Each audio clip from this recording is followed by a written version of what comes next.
Big D Entertainment, in association with Dipsy Doodle Productions, presents The Dave Holly Hour, brought to you by TJS Ceramic Studio, Serendipity Studio Gallery and Gifts, Chasers Food and Spirits, Excel Chiropractic, Quality Nails, Jesse Moffitt Entertainment, and the Sioux Falls Arts Council.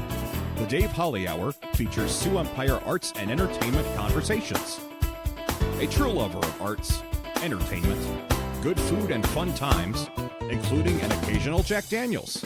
Okay, so a few Jack Daniels. Here he is, Dave Holly. First-timers, long-timers, great to have you along for the fun. This week's fun includes learning more about theatrical lighting from Matt Cook. Listen to what he compares lighting design to.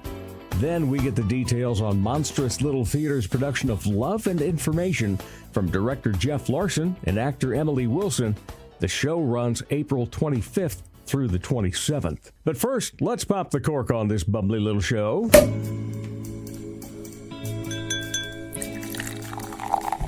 Time to grab your favorite beverage, lift it high, and toast it to being Thursday, a.k.a. Weekend Eve. Hey, the weekend isn't around the corner, it's here! So long, hump day in your frumpy way. We say hello to Thursdays with opening nights. The weekend is near and we can see the bright lights. Yes, Thursday, you're so hearty, we can't wait for Friday, so a day early, we start the party. Whatever you're drinking and whatever you're drinking it out of might very well be determined by where and when you're listening. My choice, as per usual, is my usual, a Jasper Newton.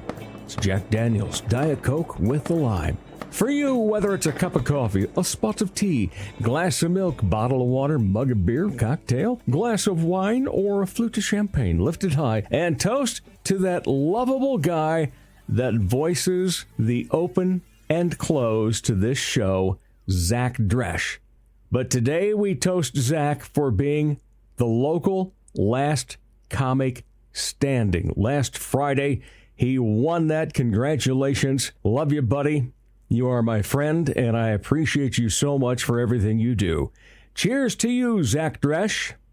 Speaking of cheers, which just happens to rhyme with beers, say cheers with a beer or your favorite cocktail at Chasers, West 12th Street and Ellis Road. Make sure you grab some food while you're at it.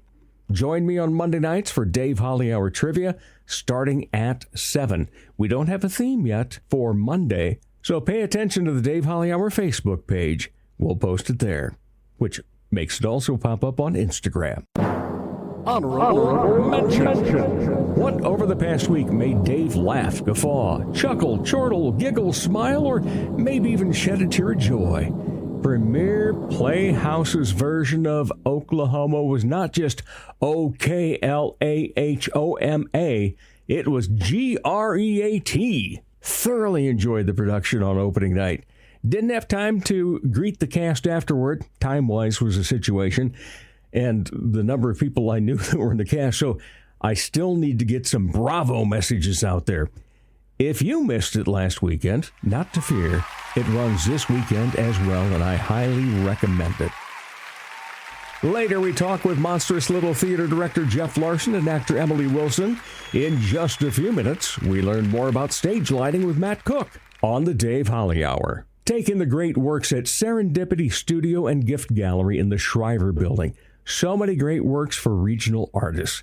They offer so many ways for everyone to participate or interact with the studio, as well as the artists. In fact, check your calendar, make your plans to participate at Serendipity Studio. Visit their website, serendipitystudiosd.com. Again, serendipitystudiosd.com for more information or to register for any of their activities. In fact, double the fun this Saturday at Serendipity with a rose mailing class in the morning at 9 o'clock and a guided paint class at 1 in the afternoon. Serendipity Studio, located downtown Sioux Falls in the historic Shriver Building at 230 South Phillips Avenue on the second floor. Check out the new ceramic studio in Sioux Falls, conveniently located off Kiwanis Avenue on 5th Street. TJS Ceramics, inside Oscar's Mini Storage. We have thousands of classic vintage ceramic mold items and several new items too. TJS Ceramics offers classes, special open studio nights, and completed ready-to-purchase items. Bisque, studio time, or painting parties are available. Visit TJS Ceramics Studio in person today or email tjsceramics@gmail.com for more details. Are you an artist? Need some funding to further your art? There's a great opportunity for you through a Sioux Falls Arts Council program. The Artist Microgrant program gives away several microgrants to local artists, no matter what art discipline you're in. Unlike more traditional grants, a microgrant is very easy to apply for. Go to artssiouxfalls.org. If you haven't done so yet, create a listing on the Artist Directory, which is beneficial in its own way. Then go to the Artist Microgrants page and apply online. The process is simple. Find out more about the Sioux Falls Arts Council as well online at artssiouxfalls.org. It's the podcast that creatives in the Sioux Empire listen to so they can learn more about other creatives. It's the Dave Holly Hour. Welcome back, everybody. Yep, gonna say it. Have to. It's in my contract. All $48 a month that I make on this show. I must say, it's always a pleasure to talk Sioux Empire arts and entertainment. And always a pleasure to get a new guest on the show as well. And today, we get to talk lighting and design and so forth. Matt Cook, how are you? I'm doing fantastic. Glad to have you on the show finally. It's taken a while. It has. Yeah, but it's good to see you and good to have you on here.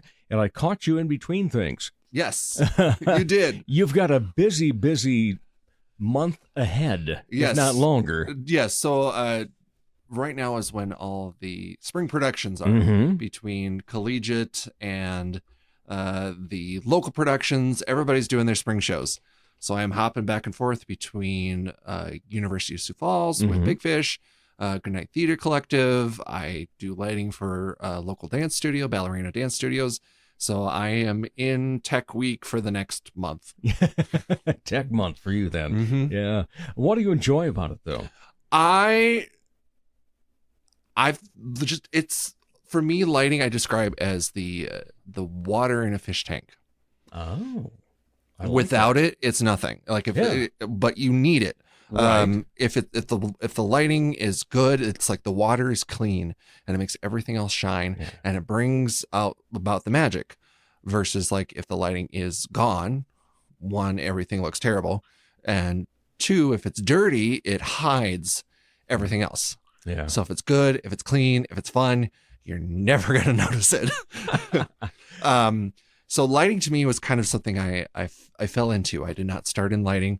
I actually spent I went to Augustana and spent a lot of my time there in the costume shop and scene shop, a little bit of lighting, but it was really after college when I started getting into working at the Washington Pavilion that I started finding electrics, and they're like, hey, you're good at this. Keep going. And then I was stolen from wardrobe for forever and worked in electrics and continued to learn lighting and learn about design kind of as I went. Fake it till you make it. Yeah, exactly. What about audio? Audio for me. Any audio engineering at all? I do a little bit of audio engineering here in town. I'm the worship technology coordinator for First Presbyterian. Oh, instead of an IT, you're a WT, huh? Yes. Okay. WTC. Different WTC than, you know. I was just going to say, I know that acronym. Yep. That one, we stopped using that one 22 years ago. 23 years now. But I run AV for First Presbyterian between the soundboard, projectors, media slides. That's all me as well. All right. So streaming. Was this part at your church, was this one of those cases of, hey, this kid does tech stuff, let's get him? No. So the story behind that was I just come on full time at the Pavilion, and the audio guy at the time was getting married, moving out to Rapid City, and said, hey, Matt, are you interested in a gig? And I said, sure. And he said, well, come on by First Pres and see what you think. So I started there, and it was like, okay, yeah, I can do this. Just unmute the soundboard. And 10 years later, I'm still there. Oh, what I love about that story is, we hear so often of somebody starting so early, or the reason I ask that question is because so many people get wrangled in once somebody finds out you have a particular skill. Mm-hmm. Yeah, but it's good to know that you were actually just able to go through and to take over something and go, yeah, I'll do that. Sure. And then also Google is your friend. True. How do I? Oh, and YouTube, then, YouTube. Of course. Yes. How do I?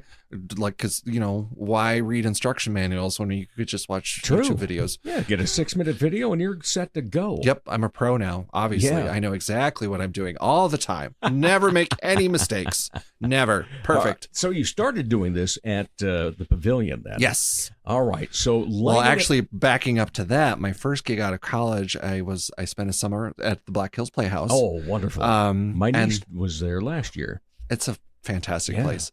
I miss it dearly. And then the following fall, they were like, hey, we need people for Dakota players. Mm-hmm. And I said, I don't got nothing going on. So I applied and they're like, cool, you're in. I was like, great. And we toured some new shows, actually, One was written by some local playwrights called X is for Zebra, about a zebra named Xena, spelled with an X. Yeah. And she has no stripes. Oh. And the other show I toured with Dakota players was called Space School Musical. And so I can say I worked with NASA. And we developed that play and toured both of those to all the little tiny towns in South Dakota that nobody's ever heard of. Lemon has a fantastic city park, by the way. If you ever get up to northwest South Dakota, it's all petrified wood. That's a trek. Yes. Yeah. Yes. And actually the border with North Dakota is the train tracks. If you cross the train tracks, you cross state lines. Amazing. And we're going to talk some travel later on with you too, because you have a very interesting story. But let's stick right now. Yes. So my lighting thing started. We had 8 park hands on 2 sticks and 16 cues because we just had a preset fader board that was run by an elementary school student. Right. But no DMX at this point, was it? Just a little bit, okay. But nothing fancy. Everything's just like either on or off. Nothing crazy. And I was in the middle of South Dakota, said I'm bored a little bit, so I might have tweaked the lights a little bit along the way. And then that's kind of where maybe the first ones, I did one student production in college. It was terrible. I call it pretentious. It was bad. Did you get an A for it though, regardless? No, it wasn't a class. It wasn't a project. This was just a student production. I actually asked to hey, I kind of am enjoying this. Could I do lights for a main stage show? And they told me no. I was like, okay.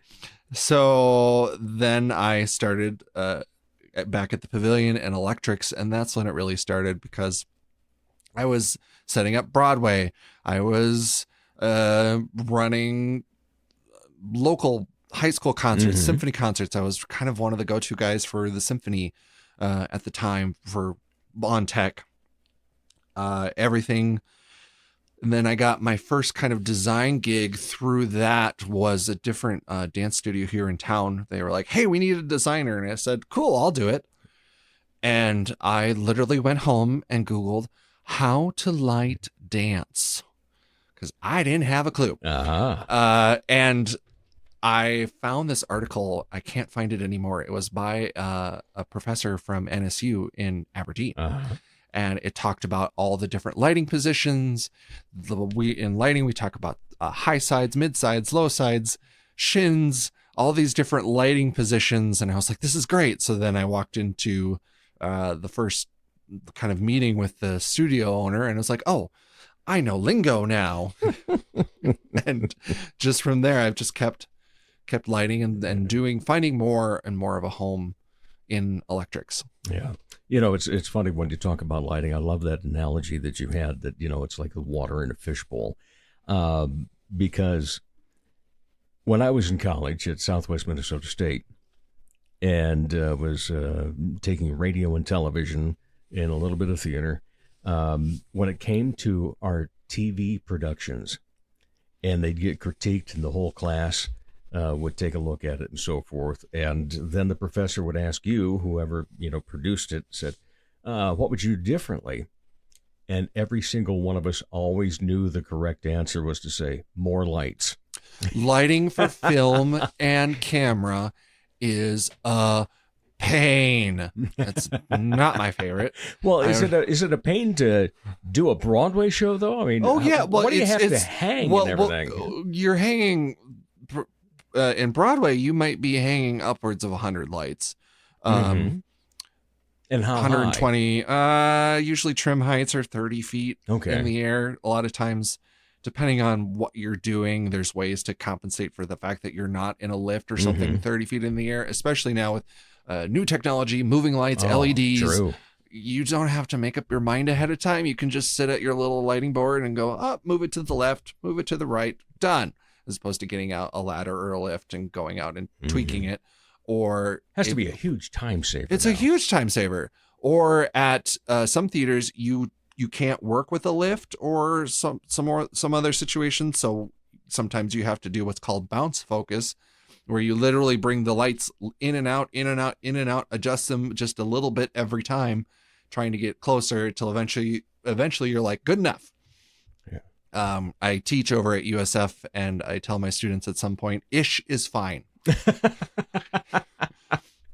Ish is fine. Move on.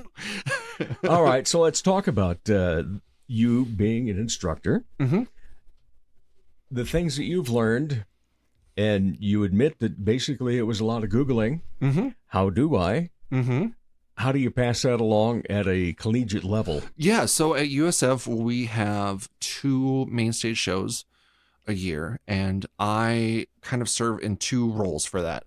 I'm the designer, but we also have lab classes throughout the semester. So the labs currently at USF are lighting, costumes, sets, and paints, I believe, are our current labs. And so throughout the semester, our project is to basically build that semester's show. And so I teach a lot of hands-on. I call it the Miss Frizzle method, where it's just like, get in there and see what happens. Ask me questions and go, what happens if I do this? I know the answer, but, go try it. Right. Learn it like a science experiment almost. I know the answer, and I know you're probably not going to seriously injure yourself. Otherwise, I would stop you. But try it and see what happens. And did it do what you thought it was going to do? A big question I ask all the time is why? Why? Why do you think this is that way? Why? Because when you understand the why, you can play with it then. It's easier to apply it to other situations. And we added lighting as a course. This is year 2, because we were finding that the students were fantastic in some of the other elements, but when it came to electrics and stuff, they didn't know anything. 2020 happened. Oh, we got to make changes, do something different, because all of a sudden the students were doing more productions as like senior projects or student projects rather than just scene work. So it became more apparent that, hey, they need to have a broader range of technical knowledge. So I am available to them to ask questions, and then they just go and do. So some of them still Googling. I say, you know what? There's fantastic Facebook forums out there. Google is your friend. Watch the videos, see what you can learn. And then I'm a big believer in watching things. So I go to a lot of shows here in town and I watch and I say, I like the idea. Mean Girls was just at the Pavilion, and there was a moment in Act 2. It was so cool, where Regina George is copying her burn book to distribute throughout the school to try to destroy Katie, who's destroyed her. And the light, there was just a bar of lights that came in LEDs, and all they did was run a line of white from left to right across this bar. And I was like, oh, it's so cool. It's so simple, but it so perfectly encapsulates the scanner motion of a copier. And I'm like, stealing that idea. I'm a big proponent of, I call it cheesy effects with lighting. A show I saw years ago once at the Pavilion had a light focus just for the moment where he would kick on a Kirby, or I can't remember if it was the guy or the gal, kicked on a Kirby vacuum that basically served as a spotlight for the other character across the stage. And Natasha Katz was the designer of that one. She's a multi-Tony award-winning lighting designer. And she had a light focus just for that moment to kind of emulate the light of the vacuum cleaner. No way is, for those of you who know what a Kirby is, no way is that light bright enough to actually serve as a spotlight. But it was just this fun moment. And ever since then, I said, if Natasha Katz can get away with it, I can get away with it. So having fun with lights, doing cool ideas, watching things. And I encourage the students to try it, see what works, see what doesn't work. And then when you do it, look back on it or come and ask me, hey, what'd you think? Because, if people didn't do that for me, I wouldn't have learned. And I've been designing now for 10 years. Mm-hmm. I've gotten to do amazing projects, everything from, 8 park cans on a stick to I've had work literally televised nationally on PBS when South Dakota Public Broadcasting came to the Pavilion and recorded some things for national distribution. So that range of productions has all sorts of different requirements, but at the same point, it's the same elements. It's the same elements we're doing on the collegiate level that touring Broadway is doing, that in New York, London, these big theatrical houses are doing. It's all the same stuff. It's just on what scale and what budget you get to play. When you were growing up, did you think that this would be something you'd be doing? Absolutely not. So looking back, the signs were there that Matt was perhaps kind of an artsy kid. I didn't do any sports. I did everything but sports. But I didn't do a lot of theater. I did a couple years of one act, maybe a high school play or two, but not a ton of theater. I actually thought in high school my home would be the sciences. So I went to Augie and started as a chemistry major. And quickly found that was not a home for me. I still love science. Right. But the nature of the coursework was work. Yeah. It was no fun. It was like all the fun is gone. And if you're not finding any joy in it, why are you doing it? Exactly. But you still use science. So, absolutely. Think of how far along from park cans to what we have today. Oh, my goodness. And we all joked in high school, why do I need math? I'll never use math again. Well, yeah. And especially in the lighting world, we use a lot of practical math and sciences and physics. What I really enjoy about being a technician and a designer, for me in lighting world, it's this great mix of both being analytical and scientific and figuring out the mechanics of it. And then you also play artist through, what lights are we turning on when and what colors, and playing with patterns and shapes. With modern lighting technology, I've been able to really elevate, I feel, a lot of my designs and a lot of productions to emulate these big touring shows, these big Broadway shows. And having come from a background of we don't have budget, we don't have time, I can make magic out of pretty much anything. But it's that's ingenuity. Isn't that what science is? Isn't that what engineering is? I may not have an engineering degree, but at the same point, I have to know all of these elements and understand them so I don't injure myself. I don't injure actors, because they are placing a lot of implicit trust to me to hang things above their heads that weigh a lot and not injure anybody. How do you start designing for a show? So the first thing, I'm kind of weird. So it's I get the script, I might look through it, but at the same point, I like to see things. That's kind of So I will look through it loosely. I might start listening to the music. I love musicals and dance. For me, they all start with the music. What is the tone of the show? What is the music? Usually in production land, we'll have a meeting with our directors, and they have concepts going, hey, I want to do this. So USF is doing Big Fish. Mm-hmm. And Alicia, in our initial production meeting, at the end of Act 1, there's this big moment with daffodils where he is proposing to her. And he sings all about daffodils. And she's like, I just want daffodils to be just the thing. And so all the design team takes that and goes, okay, now what? So our scenic charge and set builder, Brad and Jason, built this fantastic daffodil drop. And I'm taking lights and moving them all through the theater, and these yellow dots that are just everything is daffodils. And it's just this powerful moment. So then I start with the script, the music, maybe a production meeting, and then lighting is strange, where a lot of the other production teams start their stuff like, from that moment. Lighting for me, we kind of have to wait until everybody finishes what they're doing. So I want to know what the blocking is. I want to know what the set is. I want to know a lot of probably what the costumes are, because I have the power to take all that effort and go, no. Right. So I want to highlight. So I kind of have to wait. So I was describing it to a student the other day of lighting is wait, panic.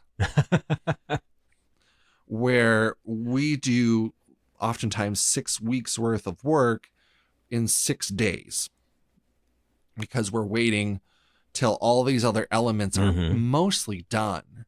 And then we come in, watch it. I write a ton of notes in my script on blocking, on mood, on tone. And then I just get ideas in my head for colors. I love color. My design style is very colorful. There's a lot of patterns. There's a lot of bold colors. I'm also a believer that lighting shouldn't always also be the background. I look for moments when lighting can be more of a focal. Yeah. Some people describe it as sometimes my lights are their own character, where it's like, okay, we're gonna be bolder here. We're gonna have a moment. But then I, as the lighting person, have to realize you're not at a light show. I give you a moment and then I take it away. And we go back to, because at the core of it, we're all trying to tell a story here. Mm-hmm. What does the story need? So I go back and forth of when lighting is a background element versus when it can become more of a foreground element. When listening to the music, like if it's for like Sweeney Todd, there are moments where the music is really intense. And so in my head, I think of colors. What colors are intense? Reds, saturate purples, yellows. Those are the colors that come to my head, versus more ballad moments are perhaps still purple, but adding blues, maybe a little bit of a cyan or a teal kind of color. I, as a designer, have learned my color palette, and I don't use a ton of green or yellow. Except on daffodils. Except on daffodils. Okay, you go to USF, you ask any of the students around there. That seems there's two. The first thing they've learned is that Matt hates Roscoe 12. It's called the brand is Roscoe. It's their color number 12. It's called straw, and I think nothing looks good in it. It's a terrible color. Mm-hmm. It's this very like crayon yellow. The color is fine, but keep in mind, I'm looking at it not from like a crayon on a piece of paper. I'm looking at it as everything is bathed in this color. And I have found that skin tones look terrible in it. Costumes, terrible. Sets, terrible. Nothing looks good in this color, except I will have moments where I'm like, you know what the scene needs? It needs yellow. And even I will bend to my own dislikes. Yeah. So a few years for the good of the show. For the good of the show. Yeah. But so for example, a few years ago, USF did Heaven to Heaven. written by Austin Vanderzee here in Sioux Falls. Yeah. And we got to the temptation of Jesus in the wilderness, and the devil comes out, and I was like, okay, so we got to throw some colors in here. I don't want red because, it's the devil, so everybody does red. But then I'm like, but then it all looks like Star Wars because it's red, it's Star Wars. So I was like, you know what? Fine. We're going to go with yellow. Yeah. We're going with Roscoe 12. And I hated it, and it was perfect. Yeah. My favorite color, though, is Roscoe 339. It's called Broadway Pink. And for me, it's like the perfect color for lighting. Yeah. Everything looks good in it. People, costume sets, everything looks good in Broadway Pink. All right. You know what? We've had a great time, but I still want to get to one other thing. Yes. You have done something very unique that Mm-hmm. I don't know if I've ever ridden that many miles on a bicycle in my entire life. Yes. So last summer, went across the country. Across the continent. Oh, true. Yeah. So yes, we went from, so the trip was from Washington State. So Forks, Washington, famous of Twilight fame. It's where Twilight takes place. The town has kind of lost its mind over Stephanie Meyer. Forks, Washington to Rye, New Hampshire. People are like, why? So back up, summer 2017, I had a fall and I broke my leg. And as part of that recovery process, I decided to do things a little differently. And I was like, okay, I'm going to try to say yes to things that are scary. And you know what is scary to me? Athletics, sports, all these things that have training, like, oh, this is terrible. So I signed up to do a triathlon training course. Wow. Through Sanford, because I was like, say yes to things that are scary. Say yes to things that are scary. That was very scary. And I get to this course and I'm the only newbie there. The only one. Everybody else is doing Ironmans, half Ironmans, local. They've been doing this for years. And I'm like, hi. And I realized very quickly that I'm not making this up. My $20 bike that I bought at a farm auction in the rain was not gonna cut it. Mm-hmm. We grew up riding bikes. My family, that was our Sunday afternoons, was throw the bikes in the back of the pickup, drive somewhere, and go for a short ride. We'd ride, 4-ish miles, and that was a Sunday afternoon. It was great. So to go from that to this, I discovered bike riding. I was like, oh, I like this. I'm good at this. And I remember the first time I went all the way around the trail in Sioux Falls. It's approximately 20 miles. It took me like over 2 hours. And I came back to my triathlon coach and I was like, oh, I did it. It took me like 2.5 hours. And she looked at me and was a little bit like, oh, that's nice. Keep going. So I always try to be the cheerleader for everybody else, but I just kept writing more and more and more. And then I found adventuring. I met some friends and they're like, hey, let's go on a bike packing adventure. What's bike packing, you ask? Well, it's like backpacking, but with a bike where you carry everything with you on the bike that you might need. So you've got your tent, your sleeping bag, maybe a change of clothes, some tools, and it all comes with you on the bike. And that was 2019 was my first adventure where we rode from Peoria, Illinois to Madison, Wisconsin and back again. And I had a great time. And they were like, well, in 4 years, we're going to go across the country. You interested? I'm like, I'm in. I don't know what I just signed up for. So I spent 4 years. In 4 years, we're going across the country. In 3 years, we're going in 2, in 1, and next summer. And then it's like, you blink and I'm on a plane headed to Seattle. Okay. So it was just kind of this crazy adventure where beforehand, it just seemed so big. North America is a big place.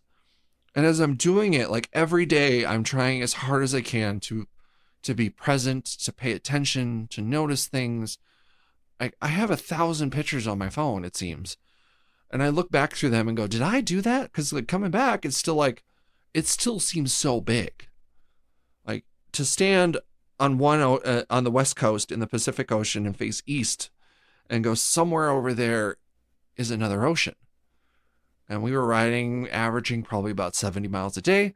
So think of that, like you're driving down the interstate, 1 hour in your car was what you covered at a bike. It was my whole day. Yeah. So yes, I saw North America at approximately 10 to 12 miles an hour. So yeah, we went from Washington, Idaho, Montana, North Dakota, Minnesota, Wisconsin, Illinois, Indiana, Michigan, crossed into Ontario, back at Niagara Falls, so New York, Vermont, New Hampshire, and ended at the ocean in Rye, New Hampshire. And then you stand in the Atlantic and face the west and look, and somewhere in your head, you're like, somewhere over there is another ocean. And it's like this moment of, this is incredible, but also a little sad. Yeah. Because you're like, okay, well, now what? Yeah. I had spent 4 years preparing Yeah. and just like writing a little bit more every year, a little bit more. Because I remember when I finished my first 100 miles, not 100 miles at once, but I had ridden 100 miles total. And it pops up in my Facebook feed every year. And I remember how proud I was of that moment to reach 100 miles, to go from that to literally riding across a continent. And I hit 5,000 miles just last year, just over the year. I think my total odometer is over 15 at this point, which you start to think of that in terms of vehicles. And like, what's 15,000 miles in a car? 3 oil changes. 3 oil changes, Yeah. exactly. So you'd start like somehow, I don't know how it happened, but I've reached that scale of like, I've lost my mind. And then I remember when I started, I was like, why on earth would anyone need more than one bike? It's just a bike. Why do you need more than one? And here I am now, and I have 4. See, I refer to that as GAS. Gear Acquisition Syndrome. Yes. Yes. Yeah. Yes. Yeah. I'm sure that in the tech world, you have a lot of that, just like I do here in the little studio that I have. Yes. I'm like, I want. Yep. And I'm kind of interesting here in town where I don't have a lot of gear. Mm-hmm. So a lot of the gear that I work on is owned by the venue. Yeah. The venue.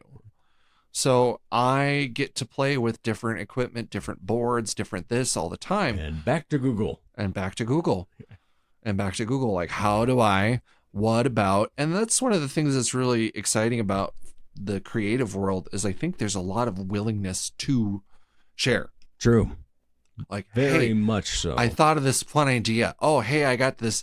And you just kind of like pass ideas around and new techniques and new ideas. And that's what I was saying earlier about watching and taking ideas and discovering and trying new things and doing cool stuff. And then it's somewhere in your head, you always have to remember, like, I'm spending months and hours on this production, all for the audience to come in for 2 hours and go, that was nice. Yeah. And then go home and you're like, well, okay. That's awesome. All right. As a first-time guest, you get to answer the proverbial 2 questions. How you answer question number 1 may determine upon how you answer question number 2, if you answer it or need to. And I have the feeling you've kind of already answered that part. But let's start off with, when you are not part of the arts and entertainment scene, what do you like to be entertained by? So I have many creative hobbies. Mm-hmm. I am all over the place. Sometimes I feel like I am a little bit of a grandma character where it's like I have my garden in the summer. I do quilting projects. I listen to a lot of audiobooks as I'm doing other projects. I always say, I kind of have said for years, I'm a farm kid. The sun's still up. I got to be doing something. Uh-huh. Yeah. I feel like if I sit down and watch movies, I fall asleep. it's nap time. It's a 2-hour nap time. I'll make it about 10 minutes. It doesn't seem to matter how long the movie is. Or what the movie is. About 10 minutes in, I'm out, and about 10 minutes before the end, I magically wake up again. So I'm always doing things. I watch, listen to YouTube videos as I'm doing other projects, and then I ride my bike. Yeah. The sewing takes me through the winter, and then it gets nice outside and I get itchy and I'm like, I want to go for a ride. I want to go see new places. I use a little app that tells me every time I go somewhere new. That's how I know there's approximately 1,000 miles of roads in Sioux Falls. I've only ridden about half of them at this point. So that means there's a whole nother half of Sioux Falls for me to go explore. True. Well, explore locally. See, you don't need to answer the second question, which is always, any other hobbies? You pretty well went through. I find, especially creatives, crafts, creating, that is where my head just goes, oh, this is interesting. Yeah. And art and creativity, I love going and seeing shows, whether like concerts, theater shows, visual arts.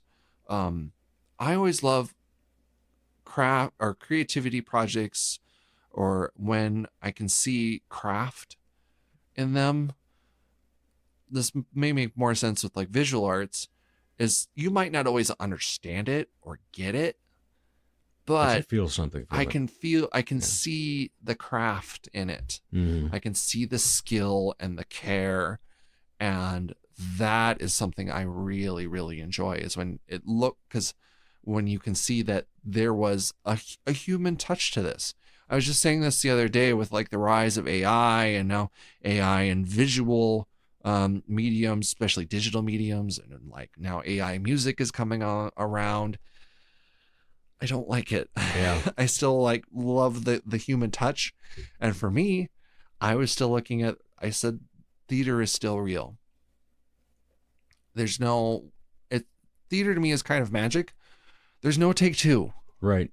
There's no, pause, rewind, let's tweak, let's say, let's do. It's real. It's now. And it's constant problem solving because it's real. So things don't always go perfect. And then it's like, okay, now what? Yeah.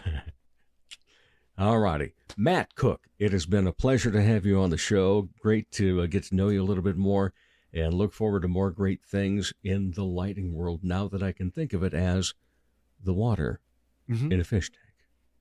Appreciate it. Thank you so much. Thanks, Dave. And we'll be back with more of the Dave Holly Hour in just a moment. Comedy magician and hypnotist Jesse Moffat's right. He can't play the piano, but he can sure entertain crowds with his amazing magic and clever quips. His shows always make the participants the stars, especially when they've fallen asleep on stage. They've been hypnotized. Are you the party planner in your group? Then you owe it to your group to make the event magical, even if it puts you to sleep. Here's how. For booking information, go to Jesse Moffat Entertainment on Facebook. That's JESSEMOFFITT. Or call 605-929-0964. Check out the new ceramic studio in Sioux Falls, conveniently located off Kiwanis Avenue on 5th Street. TJS Ceramics inside Oscar's Mini Storage. Bisque, studio time, painting parties, and finished items are available. Visit TJS Ceramic Studio in Sioux Falls today. Funny, engaging, connected. He's the entertainment reporter for Sioux Falls. Here's Dave Holly. Welcome back, everybody. You know, I always say this at the beginning of all the conversations. It's always a pleasure to talk Sioux Empire Arts and Entertainment. And those of you that are longtime listeners know that there's a lot of other things that we talk about, such as collaboration, not competition. And you also know that I love when we expand the arts. And it has gone through such an explosion. A few years back, we didn't have small theater groups. We had community theaters. We had our collegiate theaters. But then, all of a sudden, some little things come along, like Good Night Theater and Monstrous Little Theater. And we're here to talk Monstrous Little Theater with actor Emily Wilson, Hello. who has been on this show many times. Yep. I have the feeling you're probably, because of our association with a particular show, Yes. that might, eventually put you in the lead. But first time, Jeff Larsen, how are you? I'm well. Thank you for having me. Oh, my pleasure. I mean, I'd been thinking about it for quite a while, and then all of a sudden, you end up being the director of this show. Yeah. Yeah, and you guys need to speak quickly because you're on the way to rehearsal. We're on the clock. Yes. All right. So, Jeff, first of all, tell us about the show itself that we're doing. Yeah. Love and Information by Carol Churchill is a series of vignettes that describe what it is like to be alive in the world that we live in now. And so it often looks at nostalgia, and it often looks at technology and looking at how our lives have changed, sometimes for the better, sometimes for the worse, and really trying to investigate what it means to live in an ever-changing world and how do we adapt and how have we lost touch with people, that the connections that we forge in life are shifting and they're changing with the advent of technology and social media. And so it's tackling a lot of those really difficult and extremely heavy ideas of how can we recapture a part of our lives, or if we can't, how do we make peace with that? And so it's a really a heavy content while also being very fun and engaging, and we're having a lot of fun in rehearsal, even though we're also trying to solve all the world's problems all at once. Well, I know that has been one of the themes, not trying to solve all the world's problems, but one of the things with Debbie and the direction that she's always wanted for Monstrous is to be able to tackle things, not just, have your great entertainment, the fun, hey, boy, that sure was great, but to come out of there going, boy, that was great. That really hit the nail on the head, didn't it? And so it's good to see that we do have these places now, because you guys are going to be over at White Walls for the show coming up next Thursday. That's right. Friday, Saturday, 25th through the 27th of April. That's right. Show times are what? 7:30. 7:30, okay. Yeah, and so I did hear from a little bird. I think she's sitting next to you. Oh, there she is. Look at that bird. I think this is a big bird. Well, he is blonde. Yeah, that's right. But I'm not tall enough. But whatever.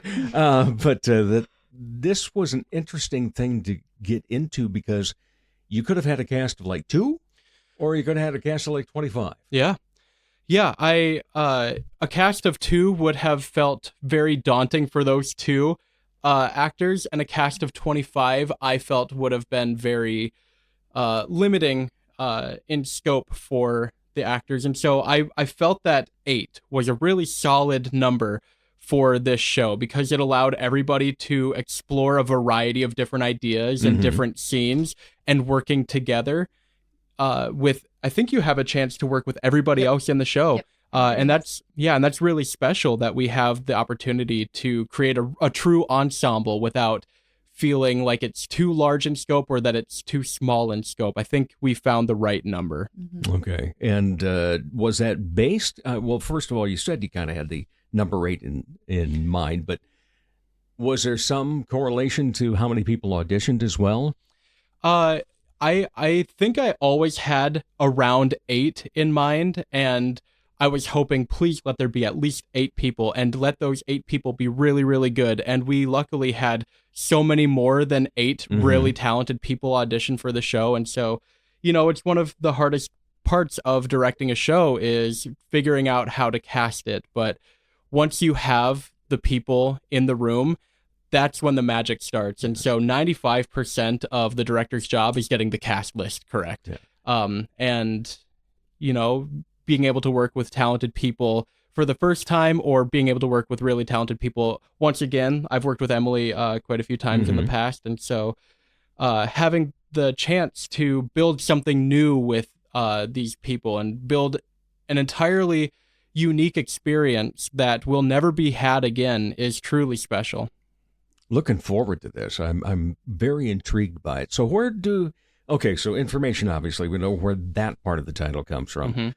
But what about the love part and the combination of them, Ben? I'd say so many of the scenes are just these little moments through relationships. So the love comes through. It's not a blatant, here's love, but it's what is love and how do we love people in various relationships and those differences, because it's not all romantic or platonic. You know, it's parental love, it's friend love, it's compassionate love. It's sometimes realizing that the love that you had for someone is in the past and then moving into your future without who that person was to you. So there's just so many different ways that love resonates throughout this show and just the different ways that we love the people around us. Do you play one particular character? Same character name throughout, or how do you work this? What's so cool about this is that we don't have characters. We don't have parts per se. We did a really creative casting process with this. Jeff cast us. We read the show, and then we sat down. Which scene speaks to you? Which part resonates with who you are, experiences you had, or what are you drawn to? Which ones do you like? And so we cast ourselves in a sense. Yeah, I would say, yeah. So the script itself is really quite unique in that when you're flipping through the pages of any other script, you see. I'm going to use A Doll's House because this is your favorite. It's the script that I keep calling back to, and I adore that show, but I for some reason keep calling back to it. That you look through the pages and it will say Nora, and then it will have the line, and then it will say Torvald, and it will have the line. In this show, there are no character tags. There are no named characters. And there's no delineation of who says what. It's just a block of text. So it was our job in the process to decide who says what line, and are there times where lines are grouped together? Are there lines where lines are separated apart? And it was really, I think it was a fun challenge for everybody. I think it was a new experience for most people working with a show like this. Yeah. Are there any parts where, especially in relationships then, where one will start a sentence and the other finishes? Yeah, there's a lot of overlap. There's a lot of interrupting. Yeah, which kind of gets to that idea of how do we build better connections, and listening and making sure you're hearing what the other person is telling you and seeing where they're coming from instead of just like, yeah, whatever. I'm just walking. Okay, fine. How do we communicate where maybe perhaps the communication has been dropped? Yeah, totally. Are you off book already? Mostly. No, I am. There's just, which is funny, this scene is called Memory House. That's the one I'm like having a tough time with. Yeah. But it's very what's also very interesting about the dialogue in the show, it's not complete thoughts. It is like, here are 3-4 words, boom, done. Here are 3-4 boom. So it's not like, here I have this block of text. I do have one block of text where that's that. But usually you get complete sentences, complete thoughts with your scripts. This, you do not get that. Okay. You're memorizing like true conversation, chunks of conversation where the people are like, I don't have to finish my sentence. You know what I'm talking about. So we're just going to pop in between because we have this established form of communication with each other. So that's what's really hard.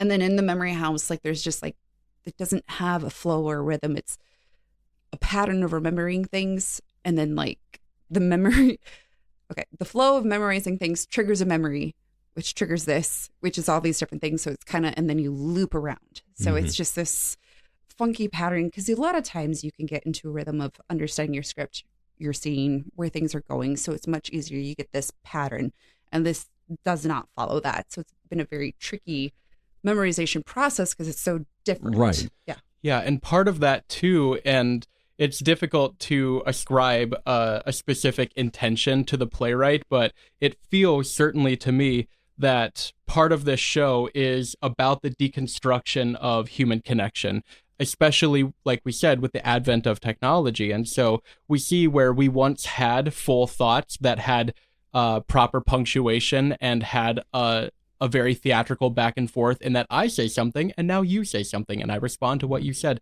Instead, there's a total breakdown of communication, and sometimes we don't know how to communicate within ourselves or with others. And that deconstruction, both in terms of the way it's written and also in the way that it's performed, is really something that is very intangible to describe, but also you'll feel it when you watch the show. You'll feel that these characters are yearning for a connection that they don't know how to achieve. Mm-hmm.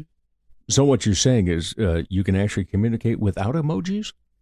Well, that's what we're going to try. We're going to try. We should. That's a good idea. Yeah, we do need some emojis. Yeah. What are some emojis that work for the show? LOL, laughy faces. Yeah. Yeah. Angry faces, Angry sad faces. faces. The heart eyes The emoji. heart eyes, Yeah. yes. Yeah.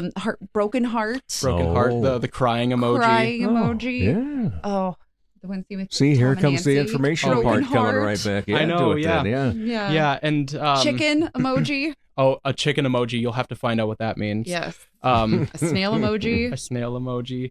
The show is called Love and Information, and the Carol Churchill, who is herself one of the most prominent playwrights of the 20th and 21st century, has, in this very granular moment of time, boiled down what it means to be a citizen of the world into two parties, right? You have love and you have information, and that is fact and feeling, right? That dichotomy, and how do you square the two together, and really digging into what it means to build information, to gather information, to share information, feels the same a lot of the time that you're building a love, or you're sharing a love, or you're yearning for love. And so that idea of these two contrasting things that also swirl together, very,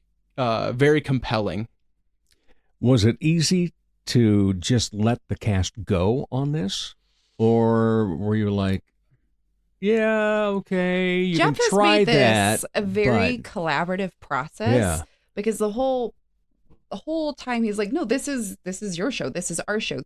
What we're doing will never be done again. This will not be, as Jeff says, a dollhouse where you have one person who plays Nora and the story will be told as is, because this is the point that we are conveying.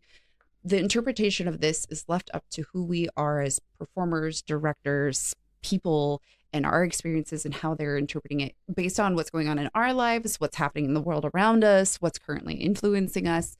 So how we interpret this will never be done again the same way. So he's left a lot of that to us with some gentle guidance and referrals to lots of movies, especially Ocean's 11. It's great. It's a great movie. Great movie. Yes, it is. So it's been a really great collaborative process because Jeff is very brilliant over here and smart and everything, and letting us and guiding us in making sure like we're properly understanding the text, but also then properly conveying it to the audience, because Right. it is going to be a lot of information thrown at the audience. So we have to make sure we're very clear in what we're presenting. So that way they're going to interpret it as they will, but the interpretation, the information that they're taking in is going to be fast and furious. So it has to be very clear. So he's been very great about leading us in that direction. You being a champion of improv, Mm-hmm. was it easier to do this with the improv skills that you have?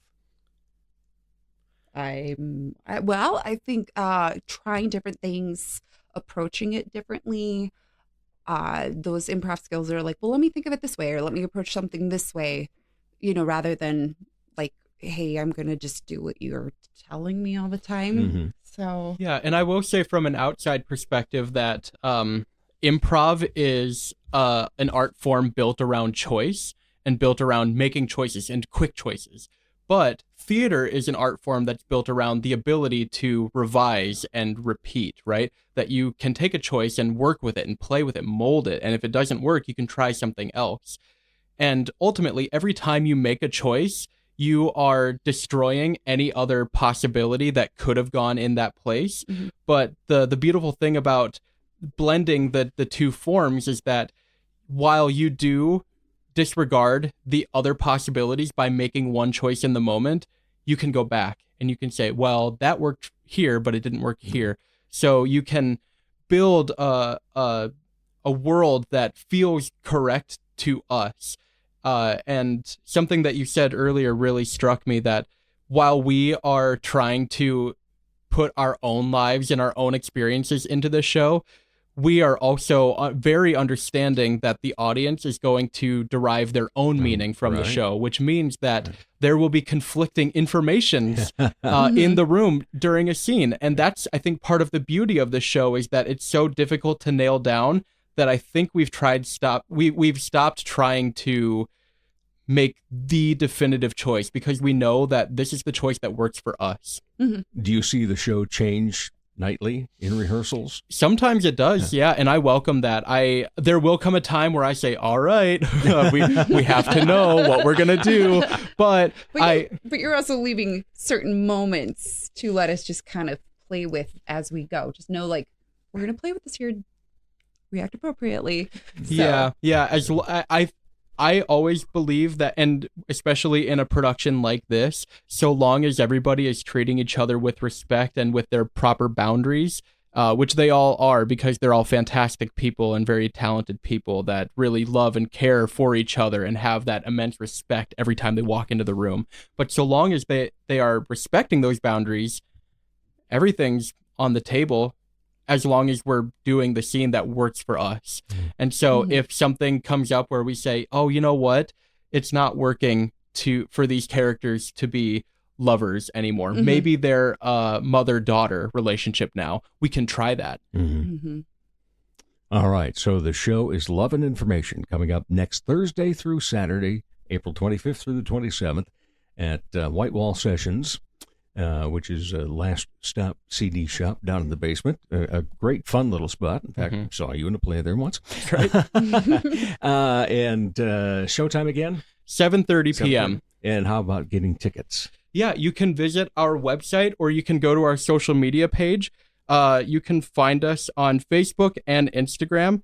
And you can, I'll pull up our... Well, while you're pulling that up, make sure that you think of this because, as a first-time guest, you are required to answer a couple of ending questions. I'm excited. Yeah. I'll tell you that very importantly, the website is monstrouslittletheatre.com. All right. Very well, then. So, when you're not part of the arts and entertainment scene, what do you like to be entertained by? Oh, God.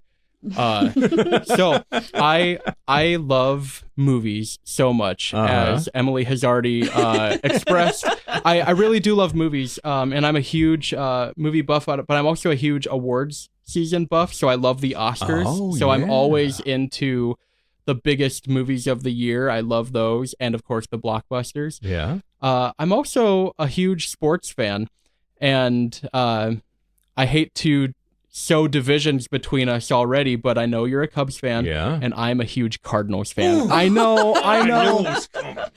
As soon as you said division, I know. Oh. Yeah. I'll pull the dagger out of your back. Thank you. Yeah. But I notice in your studio you have, and I don't know if it's the color palette or not, but I notice you have a Denver Broncos. Yes. I'm a huge Denver Broncos fan. All right. Redemption. You got it. Absolutely. So hopefully this can still be a blossoming friendship. That it will be. Yeah, very good, very good. So I love movies. I love sports. And I love reading novels, plays. So it's tricky, when I'm not in the arts, I love to be consuming arts. It's impossible to escape. And that's why we need to, as a society, value artists and I think pay them for their labor. Yes, I agree. All right. Thank you so much, Jeff Larsen, first-time guest, Emily Wilson, many-time guest, and looking forward to Monstrous Little Theater's show next week. Appreciate you taking time to be on the Dave Holly Hour. Thanks, Dave. Thank you. Ladies, when it's time to give your nails some love, get that extra special treatment from Quality Nails on South Minnesota Avenue in Sioux Falls. Manicures and pedicures that look great and make you feel fantastic.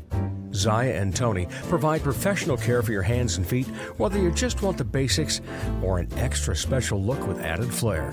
Oh, and guys, it's okay to treat yourself too. Quality Nails. Call for an appointment, 605-334-1463. Dr. Perry Langston and Dr. Corey Tooney know excellence is in you. That's why they provide you with excellent care at XL Chiropractic, improving your overall health in spirit, body, mind, and will. Get results the natural way. Arrange a consultation, 605-332-9235 or xlchiros.com. Excellent care for excellent people. XL Chiropractic, located at 4309 South Racket Drive in Sioux Falls. People ask him where he got his top shelf voice. Dime store? Bargain. Once again, here's Dave Holly.